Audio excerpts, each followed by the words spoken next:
Good morning friends.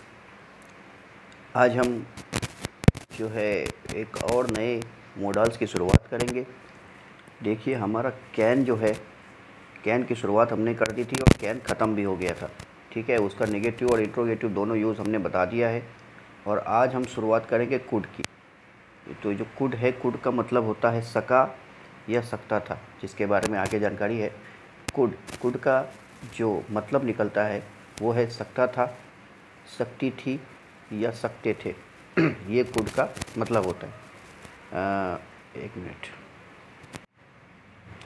तो यहीं जहाँ भी किसी हिंदी वाक्य में अंत में आपको ये तीनों दिखाई दे, सकता था, सकती थी या सकते थे, उसके अलावा सका ये भी दिखाई दे, मैं लिखा नहीं हूँ, सका या सकी लास्ट में एंड में दिखाई दे, तो समझ जाइएगा कि उसको ट्रांसलेट हम कुड के इस्तेमाल से करेंगे। ये जो कुड है कैन का पास्ट वर्जन है। कैन जो है प्रेजेंट टेंस में यूज़ होता है। जब लास्ट में सकता है, सकता ही, सकते हैं ऐसा रहता है तो हम कैन का इस्तेमाल करते हैं। और जब सकता था आएगा यानी कि पास्ट टेंस, या फिर सका लास्ट में आएगा, सका वाक्य के अंत में, तब हम इस्तेमाल करेंगे कुड का, क्योंकि ये जो है पास्ट वर्जन है कैन का। ठीक है, तो एक स्ट्रक्चर देख लेते हैं हम। सबसे पहले स्ट्रक्चर क्या है? स्ट्रक्चर कुछ इस तरीके से है। पहले सब्जेक्ट रहेगा, उसके ठीक बाद कुड रहेगा, फिर वर्ब का फर्स्ट फॉर्म और फिर ऑब्जेक्ट। लगभग सब कुछ सेम है, जैसा कैन में था वैसा ही है, बस यहाँ पे कुड लग जाएगा। अगर वाक्य के अंत में ऐसा कुछ रहता है तो पहले कैन लगाते थे क्योंकि प्रेजेंट टेंस में था। अब जो भी वाक्य हम ट्रांसलेट करेंगे वो पास्ट टेंस में होगा, तो उसके लिए हम सिर्फ कुड लिखेंगे, कैन को रिप्लेस करके कुड लिखेंगे। और ये जो सेंटेंस है पॉजिटिव स्ट्रक्चर का है, मतलब ये जो स्ट्रक्चर है पॉजिटिव सेंटेंस का है। हम निगेटिव और इंट्रोगेटिव को बाद में देखेंगे। तो आइए कुछ इसके एग्जांपल देख लेते हैं। सबसे पहला एग्जांपल मैंने लिया है, मैं घर जा सकता था। सिंपल एग्जांपल्स मैं इसलिए लेता हूँ ताकि समझने में आसानी हो, और बार बार सेम एग्जांपल्स आपको देखने मिलेंगे, लगभग सब कुछ सेम ही रहता है, इससे भी समझने में आसानी होती है। अलग अलग एग्जांपल लूँगा ना तो आप कन्फ्यूज हो जाओगे। तो सिंपल सा एग्जांपल है, मैं घर जा सकता था। इसको ट्रांसलेट करने के लिए सबसे हम अपना सब्जेक्ट ढूंढ लेते हैं। इसमें जो सब्जेक्ट है वो है मैं, और मैं को इंग्लिश में कहते हैं आई, इतना तो सभी को पता है। उसके ठीक बाद हम लिखेंगे कुड और वर्ब का फर्स्ट फॉर्म। तो इसमें वर्ब क्या है? देखिए वर्ब है जाना या जा।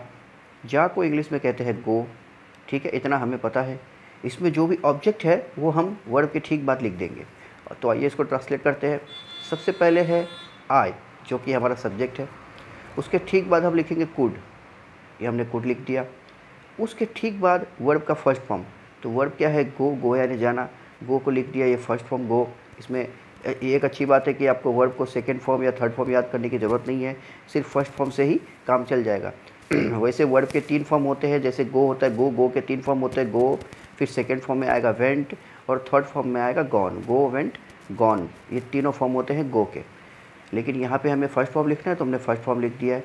उसके बाद ऑब्जेक्ट, देखिए इसमें बच क्या गया, जो भी बच गया हमारा वो ऑब्जेक्ट होगा, ऐसा समझिए। तो यहाँ पे घर बच गया है, घर ये क्या हमारा ऑब्जेक्ट है, तो लास्ट में हम ऑब्जेक्ट यानी कि घर उसको लिख देंगे, और घर को इंग्लिश में कहते हैं होम, लिख दिया हमने। अब चलिए आगे चलते हैं। एक और एग्जांपल है, मैं फिल्म देख सकता था। ये एक एग्जांपल है, लास्ट में आया है सकता था, तो ये हमारा जो है इसमें कुड लगेगा। ठीक है, अगर रहता मैं फिल्म देख सकता है ऐसा रहता तो हम कैन लगाते हैं, क्योंकि यहाँ पे था है इसीलिए कुड लगाएंगे। और कुड का इस्तेमाल कैसे होता है? सबसे पहले सब्जेक्ट और वर्ब को ढूंढ लेते हैं हम। सब्जेक्ट और वर्ब है इसमें, देखिए सब्जेक्ट है मैं, और वर्ब है देखना या देख सकना। ठीक है, देखना, देखना को इंग्लिश में हम क्या कहते हैं? वॉच। देखने को इंग्लिश में क्या कहते हैं? वॉच। अच्छा, तो मैं फिल्म देख सकता था, इसको ट्रांसलेट करेंगे। सब्जेक्ट है मैं, उसको लिखेंगे आई। उसके बाद लिखना है कुड, हमारे स्ट्रक्चर में कुड है तो लिखेंगे कुड। उसके ठीक बाद है वर्ब, वर्ब है देखना, देखने को कहते हैं वॉच। और उसके बाद है ऑब्जेक्ट, तो ऑब्जेक्ट क्या बचा? फिल्म बच गया तो लिख देंगे मूवी, फिल्म को इंग्लिश में कहते हैं मूवी, वो लिख दिया हमने। तो देखिए ये भी ट्रांसलेट हो गया, आई कुड वॉच मूवी। और लास्ट में लगाएंगे फुल स्टॉप। कितना ईजी था। अगला देखिए, वह स्कूल जा सकता है, या वह स्कूल जा सका, सकता है नहीं, यह है सका। तो जा सका का मतलब वही है, पास्ट में काम हो रहा है। ये भी जो भी एक्शन है वो पास्ट में लिया गया है, पास्ट में किया गया है, जो भी काम है पास्ट में हुआ है। तो आप यहाँ लिखिए वह स्कूल जा सकता था, या फिर लिखिए वह स्कूल जा सका, दोनों एक ही बात है। अगर सकता था आए तो भी कुड का इस्तेमाल करेंगे, और अगर लास्ट में आए सका या सकी तो भी हम कुड का इस्तेमाल करेंगे। अब देखिए यहाँ पे वह स्कूल जा सका में सब्जेक्ट है हमारा वह, और जाना गो ये है हमारा वर्ब। एक बात और ध्यान दीजिए, इसमें जो ये वह है उसके लिए हम ही का इस्तेमाल करेंगे कि शी का। देखिए इसमें हम ही का इस्तेमाल करेंगे क्योंकि लास्ट में लिखा है सका। सका जो है एक मैस्कुलिन जेंडर के लिए इस्तेमाल होता है। अगर हाँ कोई फेमिनिन जेंडर होती है, यानी कि अगर किसी लड़की की बात हो रही होती है यहाँ पे, तो लिखा वहाँ पे लिखा, यहाँ पे लिखा रहता है वह स्कूल जा सकी, है ना, लेकिन यहाँ पे तो लिखा है वह स्कूल जा सका।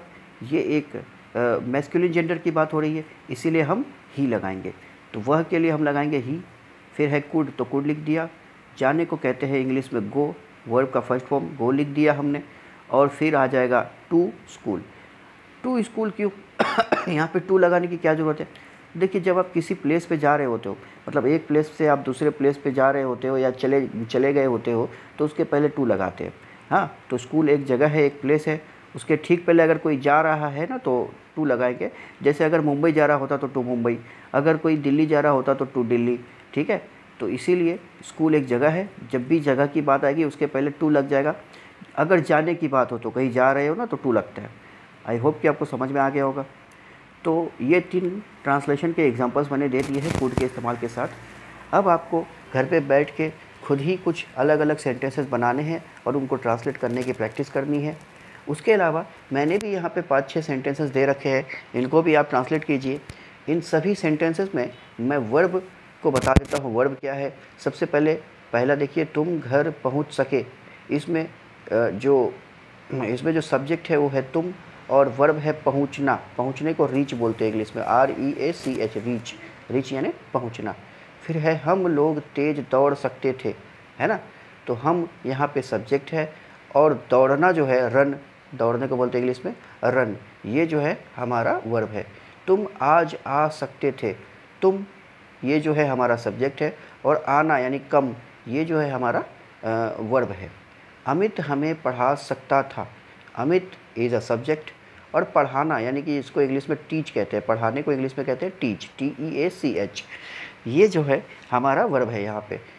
5वें सेंटेंस में लड़के फुटबॉल खेल सके थे, ठीक है। तो लड़के यानी कि द बॉयज़, लड़के के लिए हम लिखेंगे द बॉयज़, ठीक है। द बॉयज़ हमारा सब्जेक्ट है, और खेलना प्ले, PLAY, प्ले, ये हमारा वर्ब है। रानी नाच सकती थी, रानी इज़ अ सब्जेक्ट, और नाचना dance is a verb. I hope you are getting what I am trying to say. आपको समझ में आ रहा होगा। तो अब इन सेंटेंसेस को आप ट्रांसलेट कीजिए और कमेंट बॉक्स में इसका आंसर लिखिए हो सके तो, और साथ ही कोशिश कीजिए कि ऐसे अलग अलग सेंटेंसेस भी आप बनाएं और उनको ट्रांसलेट करें। आपने इतना मुझे समय दिया, इसके लिए धन्यवाद।